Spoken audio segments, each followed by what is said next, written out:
Alina Prameswari, wanita berusia 27 tahun.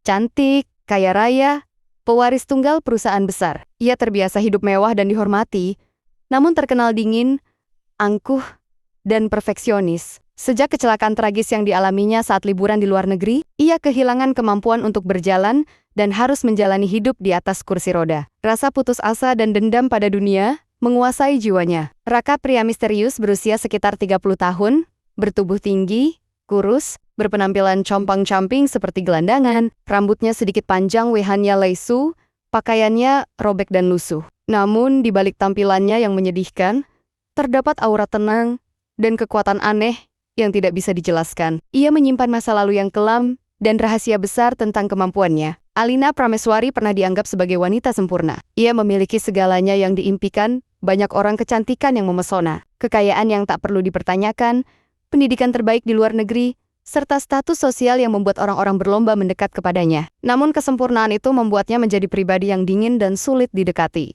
Dunia baginya hanyalah panggung, dan orang-orang hanyalah figuran. Semua berubah dalam satu malam nahas ketika Alina sedang menikmati liburan musim panas di sebuah negara asing. Sebuah kecelakaan tragis terjadi, merenggut kemampuan kakinya untuk bergerak. Dokter menyebutnya sebagai kerusakan saraf permanen. Dunia yang dulu terasa berada di bawah telapak kakinya, kini seolah menghancurkan dirinya dari dalam. Sekembalinya ke Indonesia, Alina tidak lagi menjadi sosok yang sama. Wanita yang dulu anggun berjalan di atas sepatu hak tinggi, kini hanya bisa duduk di atas kursi roda. Setiap gerakan kecil membutuhkan bantuan orang lain, sesuatu yang sangat ia benci. Hari-harinya dipenuhi emosi gelap, kebencian terhadap nasibnya, kemarahan kepada Tuhan, dan kejengkelan terhadap semua orang yang berjalan dengan bebas di hadapannya. Wajahnya tetap cantik, tetapi sorot matanya berubah menjadi dingin dan kosong. Ia menutup diri dari dunia luar. Teman-temannya menjauh, para pengagum yang dulu berlomba memujanya, kini hanya menjadi penonton yang tidak berani mendekat. Rumah mewah yang seharusnya menjadi istana, berubah menjadi penjara besar baginya. Satu-satunya waktu, Alina keluar rumah hanyalah ketika sang sopir pribadi mendorong kursi rodanya menuju taman kota setiap sore hari. Ia meminta itu bukan karena ingin menikmati alam, melainkan hanya ingin mengejek dunia yang telah menyakitinya. Ia ingin melihat orang-orang berjalan, berlari, tertawa, sebagai pengingat bahwa dirinya telah dirampas semua itu. Di taman itu, Alina selalu duduk di bawah pohon besar yang sama. Ia hanya memandangi langit atau menatap kosong ke arah kolam. Hidup terasa berhenti baginya. Namun tanpa ia sadari, ada sepasang mata yang sering memperhatikannya dari kejauhan. Mata seorang pria berpenampilan lusuh yang hidup berpindah-pindah di sekitar taman itu. Pria itu bernama Raka. Tidak ada yang tahu pasti dari mana ia berasal. Orang-orang menganggapnya pengangguran, pengemis, atau orang hilang akal. Tubuhnya kurus dengan pakaian robek dan berdebu. Namun caranya berjalan, cara berdirinya, dan cara matanya menatap alam berbeda dari orang-orang pada umumnya. Ada kedalaman yang seakan menyimpan luka lama, dan sebuah keajaiban yang tidur. Hari demi hari, Raka memperhatikan Alina dari kejauhan. Ia melihat bagaimana wanita itu memendam sakit yang jauh lebih besar daripada luka fisiknya. Ia melihat kehancuran batin seorang wanita yang dulu berdiri di puncak dunia. Dan suatu sore takdir mulai bergerak. Angin bertiup lebih pelan. Daun-daun kering jatuh tepat di hadapan roda kursi Alina. Pandangannya yang kosong untuk pertama kalinya bertemu dengan sosok asing di hadapannya, dan pertemuan itu akan mengubah segalanya. Sore itu berjalan seperti biasa. Sang sopir mendorong kursi roda Alina menyusuri jalan setapak taman kota yang dihiasi bunga dan pepohonan tinggi. Aroma tanah basah dan rumput menyelinap di udara. Namun bagi Alina, keindahan alam itu tidak memiliki makna apapun. Kehidupannya telah berubah menjadi abu. Sama sekali tidak tersisa warna. Di bawah pohon besar tempat favoritnya, sang sopir menghentikan kursi roda, lalu berdiri tidak jauh darinya. Alina duduk membisu, matanya memandang lurus ke depan, seakan menantang dunia untuk menyakitinya lebih dalam. Pada saat itulah, sosok pria lusuh itu akhirnya memberanikan diri mendekat.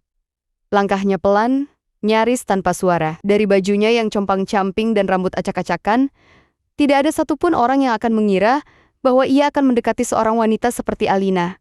Namun entah mengapa, Alina menyadari kehadiran itu. Aura asing menyentuh kesadarannya. Ia menoleh, tatapan mereka bertemu. Wajah pria itu penuh debu, tetapi matanya tenang, seperti danau yang tidak pernah terusik angin. Tidak ada rasa takut, tidak ada rasa kagum akan kekayaan atau kecantikan. Yang ada hanyalah ketenangan dan keyakinan.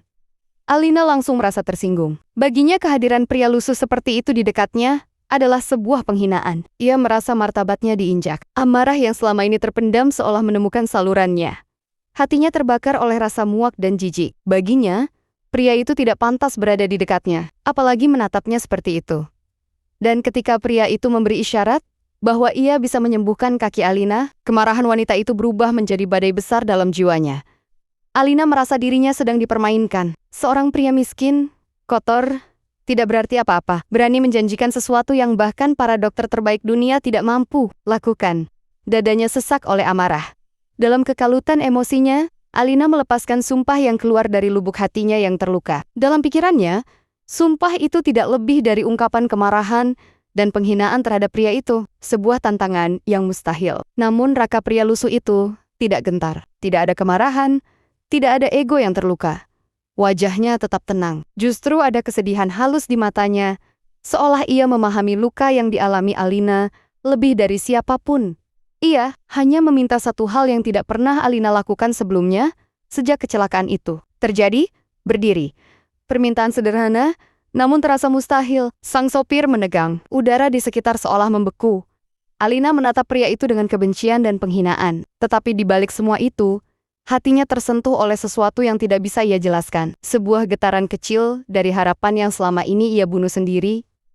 Dengan tangan gemetar dan jantung berdebar keras, Alina perlahan memindahkan beban tubuhnya. Kursi roda berderit pelan. Otot-otot kakinya yang mati rasa seolah diguyur api dan es sekaligus. Rasa sakit menjalar. Tubuhnya bergetar seperti daun tertiup badai. Namun secara perlahan, sangat perlahan, kakinya menyentuh tanah. Beban tubuhnya berpindah ke sana. Dan sebuah keajaiban terjadi. Untuk pertama kalinya, setelah sekian lama tubuhnya berdiri, dalam diam yang nyaris suci, Alina berdiri di atas kedua kakinya.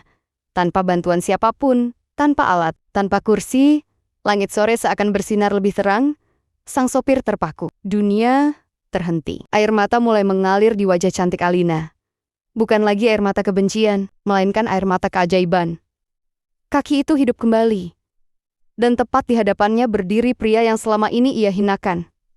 Seseorang yang baru saja mengubah takdirnya. Alina tidak langsung berjalan. Ia berdiri kaku seperti patung yang baru saja dihidupkan kembali. Setiap detik terasa tidak nyata. Tubuhnya yang telah sekian lama menjadi penjara, kini terasa seperti miliknya kembali. Perasaan aneh menyelimuti dadanya. Campuran antara bahagia, ketakutan, syok, dan tidak percaya. Ia menatap kakinya sendiri, seolah ingin memastikan bahwa semua ini tidak hanya permainan pikiran. Namun rasa di kakinya nyata. Tanah yang keras di bawah telapak kakinya nyata. Hidup yang kembali mengalir di tubuhnya nyata. Dan pria lusuh itu masih berdiri di hadapannya. Tetap tenang seperti angin senja. Air mata Alina mengalir semakin deras. Tubuhnya gemetar, bukan lagi oleh amarah, tetapi oleh luapan perasaan yang sudah terlalu lama terkurung dalam keputusasaan. Perlahan ia menjatuhkan tubuhnya ke arah pria itu dan memeluknya erat. Semua batas antara kaya dan miskin, antara kebersihan dan kekotoran, antara status dan kehinaan, runtuh dalam satu momen suci itu. Baginya saat itu pria itu bukan lagi sosok hina. Ia adalah sebuah keajaiban hidup. Hari-hari berikutnya menjadi lembaran baru dalam hidup Alina. Ia mulai belajar berjalan kembali, awalnya tertatih, lalu perlahan menjadi lebih kuat. Setiap langkah adalah hadiah. Setiap langkah adalah doa yang terjawab. Dan Raka selalu ada di sekitarnya, tidak pernah meminta imbalan. Tidak pernah mengungkit sumpahnya, tidak pernah mendekat terlalu jauh. Ia hanya mengawasi dari kejauhan, memastikan penyembuhan itu berjalan sempurna. Namun, justru sikap itulah yang perlahan menyentuh hati Alina. Dia mulai melihat pria itu bukan dari penampilannya, melainkan dari cara ia berjalan, cara ia menatap langit, cara ia menyentuh tanah, seakan setiap detik kehidupan adalah sesuatu yang sangat berharga baginya. Alina mulai penasaran. Siapa pria ini sebenarnya? Mengapa ia hidup seperti gelandangan? Dari mana kekuatan itu berasal? Namun lebih dari semua itu, untuk pertama kalinya sejak kecelakaan itu, Alina merasa hatinya bergetar oleh sesuatu yang berbeda. Bukan rasa kasihan, bukan rasa terima kasih, melainkan rasa cinta yang perlahan lahir dari puing-puing luka. Dan di satu sudut hatinya, sebuah janji yang dulu terucap karena amarah, kini mulai berubah menjadi keputusan yang tulus. Jika pria ini ada keajaiban yang dikirim kepadanya, maka pria inilah takdirnya. Cinta mulai tumbuh dari tempat yang paling tak terduga, dan perjalanan mereka baru saja dimulai. Sejak hari keajaiban itu terjadi, hidup Alina berubah secara menyeluruh. Setiap pagi, ia bangun dengan perasaan yang belum pernah ia rasakan selama ini. Bukan lagi beban, bukan lagi kemarahan, melainkan rasa syukur yang pelan-pelan tumbuh menjadi harapan. Ia berlatih berjalan di taman rumahnya, menyusuri lorong-lorong panjang di dalam kediaman mewahnya, merasakan kembali sentuhan lantai marmer di bawah telapak kakinya. Setiap langkah menjadi bukti bahwa ia masih hidup. Ia masih memiliki kesempatan kedua. Namun di balik semua itu, pikirannya selalu kembali pada satu sosok Raka. Pria misterius yang telah mengembalikan dunia yang pernah hilang darinya. Alina mulai meminta sopirnya untuk sering ke taman, dengan alasan ingin berlatih berjalan di ruang terbuka. Padahal, ia hanya ingin melihat kembali sosok lusuh itu. Setiap langkah menjadi bukti bahwa ia masih hidup. Ia masih memiliki kesempatan kedua. Namun di balik semua itu, pikirannya selalu kembali pada satu sosok Raka. Pria misterius yang telah mengembalikan dunia yang pernah hilang darinya. Alina mulai meminta sopirnya untuk sering ke taman, dengan alasan ingin berlatih berjalan di ruang terbuka. Padahal, ia hanya ingin melihat kembali sosok lusuh itu. Dan entah kebetulan atau bukan, sosok itu selalu ada di tempat yang sama, di bawah pohon besar, atau berjalan tanpa tujuan di sudut-sudut taman. Namun ada hal yang aneh. Semakin hari Raka semakin terlihat lemah. Wajahnya tampak lebih pucat. Langkahnya lebih lambat, seolah tenaganya terkuras oleh sesuatu yang tidak diketahui. Di suatu sore, Alina melihat Raka terjatuh. Tubuh kurus itu hampir tidak mampu menopang dirinya sendiri. Tidak ada orang di sekitarnya yang peduli. Dunia seakan tidak menyadari bahwa sosok yang mereka anggap sampah itu pernah menciptakan keajaiban. Alina mendekatinya, perasaan panik menyergap dadanya. Hatinya tersentak. Untuk pertama kalinya, ia merasa takut kehilangan seseorang. Sejak hari itu, Alina mulai memperhatikan Raka dengan cara yang berbeda. Ia memerintahkan orang-orangnya untuk diam-diam mengawasinya. Ia ingin tahu siapa dia, dari mana asalnya, dan mengapa ia memiliki kemampuan yang tidak masuk akal itu. Penyelidikan itu perlahan membuka rahasia kelam. Raka ternyata pernah menjadi pasien dalam sebuah eksperimen medis rahasia bertahun-tahun lalu, eksperimen yang dilakukan oleh perusahaan asing yang ingin menemukan cara mempercepat regenerasi jaringan saraf manusia. Tubuh Raka adalah salah satu korban. Ia selamat tetapi hidupnya hancur. Ingatannya terpotong-potong, dan tubuhnya menyimpan energi yang tidak stabil. Kemampuan menyembuhkan orang lain tersebut adalah hasil sampingan, dan setiap kali ia menggunakannya, tubuhnya sendiri membayar harga yang mahal. Kenyataan itu menghantam Alina lebih keras daripada kecelakaan yang pernah dialaminya. Ia sadar, kakinya bisa berjalan kembali karena Raka telah mengorbankan sebagian hidupnya. Rasa syukur di dalam dirinya berubah menjadi rasa bersalah, dan rasa bersalah itu perlahan menjelma menjadi cinta yang mendalam. Perubahan Alina tidak luput dari perhatian keluarganya. Keluarga Prameswari adalah keluarga terpandang, disegani, dan penuh gengsi. Mereka selalu merencanakan masa depan Alina dengan para pria dari kalangan elit, abang pejabat, anak pengusaha, atau bangsawan. Namun kini Alina mulai menolak semua perjodohan. Bukan hanya menolak, ia bahkan tidak peduli lagi pada masa depan bisnis atau perusahaannya. Matanya hanya tertuju pada satu pria dengan pakaian robek dan hidup di pinggir jalan. Ketika kebenaran itu akhirnya sampai di telinga keluarganya, kemarahan meledak seperti badai.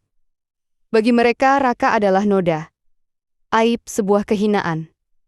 Mereka tidak terima putri satu-satunya, pewaris harta triliunan, jatuh hati pada seorang pria yang bahkan tidak punya rumah, tidak punya pekerjaan, dan tidak punya masa depan yang bisa mereka banggakan. Tekanan datang dari segala arah. Keluarga, lingkaran sosial, para sahabat palsu, para pengusaha yang dulu ingin mengambil keuntungan dari posisi Alina. Mereka menuntut Alina menjauh dari Raka. Namun, semakin mereka melarang, semakin kuat perasaan itu tumbuh. Alina tetap menemui Raka. Ia membawakan makanan, pakaian, obat-obatan. Ia menyewa tempat sederhana agar pria itu tidak lagi tidur di jalanan. Dan untuk pertama kalinya, Raka terlihat sedikit tersenyum.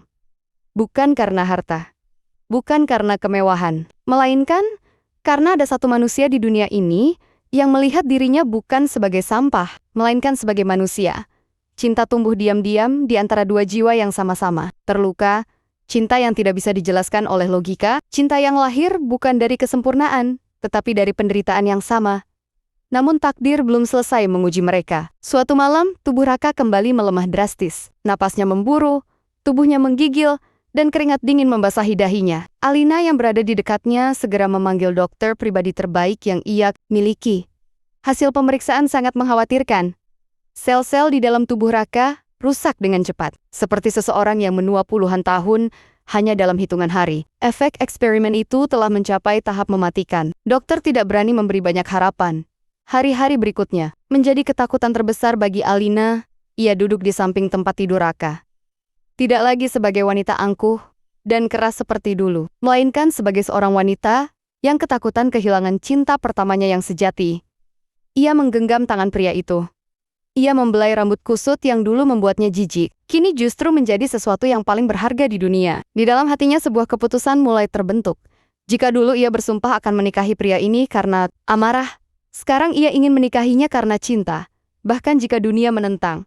Bahkan jika waktu mereka singkat. Bahkan jika setelah itu, ia harus menanggung seluruh rasa kehilangan sendiri. Baginya pria bernama Raka bukan lagi gelandangan. Ia adalah keajaiban.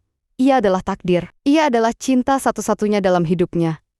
Dan di tengah bayang-bayang kematian, sebuah rencana nekat mulai muncul di benak Alina. Pernikahan. Sebelum semuanya terlambat. Keputusan Alina semakin menguat, seiring kondisi Raka yang terus memburuk. Setiap tarikan napas pria itu terasa semakin lemah. Seakan hidupnya hanya digantung oleh seutas benang tipis yang siap putus kapan saja. Waktu tidak berpihak pada mereka. Di saat itulah Alina mengumumkan niatnya untuk menikah. Bukan sebatas rencana, bukan sebatas keinginan, tetapi keputusan mutlak yang tidak bisa ditarik kembali. Prameswari gempar.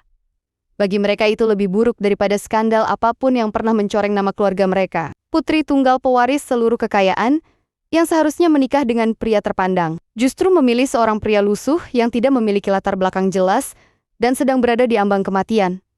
Mereka menganggap Alina sudah gila. Mereka menganggap rasa syukurnya telah berubah menjadi obsesi. Mereka menganggap Raka telah menyihirnya. Berbagai cara dilakukan untuk menghentikan rencana itu. Mulai dari ancaman, pemutusan akses ke rekening, hingga rencana membawa Raka pergi secara paksa. Namun Alina tidak lagi menjadi wanita lemah yang hanya bisa pasrah pada takdir. Ia adalah wanita yang pernah merasakan neraka. Dan pria itu adalah satu-satunya alasan ia ingin tetap hidup. Dengan keterbatasan waktu yang ada, Alina mempersiapkan pernikahan secara diam-diam. Tidak ada kemewahan berlebihan. Tidak ada pesta megah. Hanya ruangan sederhana, bunga putih, cahaya lilin, dan selembar janji suci yang lebih kuat dari aturan dunia mana. Pun hari itu akhirnya tiba. Raka mengenakan pakaian bersih berwarna putih yang disiapkan. Alina, wajahnya masih pucat, tubuhnya masih rapuh. Tetapi ada ketenangan luar biasa di dalam tatapan matanya. Untuk pertama kalinya, ia terlihat seperti seseorang yang siap pulang ke tempat yang selama ini ia cari. Alina mengenakan gaun sederhana, tanpa mahkota, tanpa berlian. Semua kesombongan masa lalunya telah gugur. Yang tersisa hanyalah seorang wanita yang ingin menjadi istri bagi pria yang telah menyelamatkan jiwanya. Tanpa sorak-sorai, tanpa gemerlap, tanpa restu dunia. Namun bagi Alina, itu adalah pernikahan paling suci di alam semesta. Langit sore menjadi saksi, angin menjadi doa, dan dunia yang menentang kini terasa tidak berarti lagi. Mereka resmi menjadi sepasang suami istri, cinta, yang lahir dari penderitaan kini terikat dalam janji abadi. Namun kebahagiaan itu terasa rapuh, karena Alina sadar, ini mungkin adalah hari terakhir yang bisa ia habiskan bersama pria yang ia cintai. Setelah pernikahan itu, kondisi Raka semakin memburuk. Tubuhnya terlihat semakin kurus, tulangnya semakin jelas terlihat di balik kulitnya. Seperti lilin yang menyala terang sebelum akhirnya padam. Alina tidak pernah meninggalkannya. Ia berhenti memikirkan perusahaan, uang, keluarga, atau masa depan. Seluruh hidupnya kini hanya tertuju pada satu tempat, sisi tempat tidur Raka. Di sanalah ia menyadari sebuah perubahan aneh. Di tengah kelemahan tubuhnya, ada cahaya samar yang terkadang muncul dari kulit Raka. Sangat halus, namun nyata. Seolah energi yang selama ini terkunci di dalam dirinya mulai bergejolak. Dokter yang memeriksanya tidak mampu menemukan penjelasan logis. Mesin-mesin modern pun tak bisa membaca fenomena yang terjadi pada sel-sel tubuh Raka. Suatu malam ketika hujan turun deras, sesuatu yang sangat tidak biasa terjadi. Tubuh Raka bersinar lembut di tengah gelap. Napasnya yang semula tersengal mulai stabil, denyut nadinya menguat. Seolah tubuhnya sedang mengalami sesuatu yang lain, bukan kematian, melainkan perubahan. Penyelidikan yang terus dilakukan. Alina akhirnya membuka satu fakta mengejutkan terakhir dari masa lalu Raka. Eksperimen yang ia jalani dulu ternyata tidak hanya berhasil, Tetapi belum selesai. Tubuh Raka diprogram untuk memindahkan luka, penyakit, dan kerusakan dari orang lain ke dirinya sendiri sebagai bagian dari penyembuhan dunia. Artinya, setelah menyerap penderitaan Alina, tubuhnya kini bersiap untuk satu fase terakhir, pelepasan. Jika ia bertahan melewati fase ini, tubuhnya akan kembali normal dan menjadi jauh lebih kuat dari manusia biasa. Namun jika gagal, ia akan menghilang selamanya. Raka bukan sekadar korban, eksperimen. Ia adalah wadah keajaiban yang berjalan di bumi. Harapan kembali muncul dalam diri Alina untuk pertama kalinya sejak pernikahan itu. Ia berani memimpikan satu hal yang sempat ia kubur, masa depan bersama. Hari ke-7 setelah pernikahan, badai besar menyelimuti langit kota. Hujan turun deras, petir menyambar, angin mengoyak pepohonan. Suasana menjadi kelam dan mencekam. Di dalam kamar tubuh Raka kembali bergetar hebat. Aura aneh menyelimuti ruangan. Lampu berkedip, udara seolah ditekan oleh sesuatu yang tak terlihat. Alina memeluk tubuhnya tanpa peduli apa yang akan terjadi. Ia tidak memikirkan keselamatannya sendiri. Ia hanya tahu satu hal, jika pria itu pergi, jiwanya akan ikut mati. Dan tepat di tengah badai itulah, segalanya pecah, lalu hening. Cahaya putih menyelimuti ruangan selama beberapa detik, kemudian hilang. Ketika semuanya kembali tenang, Alina membuka matanya dengan air mata mengalir. Tubuh Raka tidak lagi terlihat rapuh, kulitnya tidak lagi pucat, wajahnya tampak lebih muda, lebih hidup. Napasnya teratur, denyut jantungnya kuat, dan panas tubuh yang normal kembali. Raka telah melewati fase terakhir. Ia lahir kembali sebagai manusia baru, bukan lagi pria lusuh yang sekarat di pinggir jalan, bukan lagi korban eksperimen, bukan lagi bayangan kematian. Ia kini adalah keajaiban yang hidup, dan Alina tahu inilah hadiah alam semesta untuk kesetiaan, cinta, dan ketulusannya. Keesokan pagi, saat sinar matahari pertama menembus jendela, Alina berdiri di samping tempat tidur itu, tersenyum sambil menangis bahagia. Ia menyadari satu hal yang sangat dalam, jika dulu Raka menyembuhkan kakinya, kini Alina telah menyembuhkan jiwanya. Cinta mereka tidak lagi lahir dari penderitaan. Kini ia terlahir dari harapan. Pagi itu terasa berbeda dari pagi-pagi sebelumnya. Sinar matahari jatuh lembut di atas kota, seolah dunia sedang merayakan sesuatu yang sebelumnya dianggap mustahil. Alina berdiri di dekat jendela, merasakan hangatnya cahaya yang menyentuh kulitnya, menyadari satu kenyataan indah yang kini benar-benar terjadi. Kakinya menopang tubuhnya dengan sempurna, dan pria yang ia cintai kembali hadir dalam hidupnya, utuh dan hidup. Raka tidak lagi terlihat rapuh, tubuhnya telah pulih sepenuhnya. Luka-luka dari masa lalu, baik yang tampak maupun yang tersembunyi, di dalam sel-sel tubuhnya, perlahan menghilang. Ia bukan lagi pria yang digerogoti rasa sakit dan bayangan kematian. Ia telah melewati fase yang tak bisa dipahami oleh sains maupun logika. Yang tersisa hanyalah manusia baru, dengan kekuatan hidup yang besar, dan yang paling mencengangkan kemampuan menyembuhkannya, tidak lagi menyakitinya. Ia menjadi seseorang yang dianugerahi kesempatan kedua oleh semesta. Alina memandang Raka dengan mata berkaca-kaca setiap kali ia melihatnya berjalan di halaman rumah. Di taman, yang dulu hanya bisa ia kunjungi dengan kursi roda. Kini mereka berjalan berdampingan sebagai dua orang yang pernah kehilangan segalanya, lalu menemukan segalanya satu sama lain.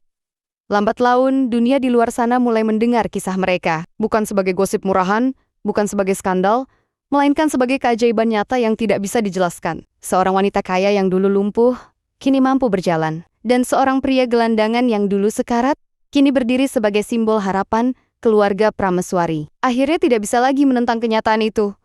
Mereka melihat perubahan Alina. Mereka melihat bagaimana putri mereka yang dulu angkuh dan dingin, kini berubah menjadi wanita yang penuh empati, rendah hati, dan penuh cinta. Dan mereka tidak bisa menutup mata terhadap satu hal terpenting. Alina benar-benar bahagia. Lambat laun, penerimaan datang. Bukan dari kekayaan, Raka.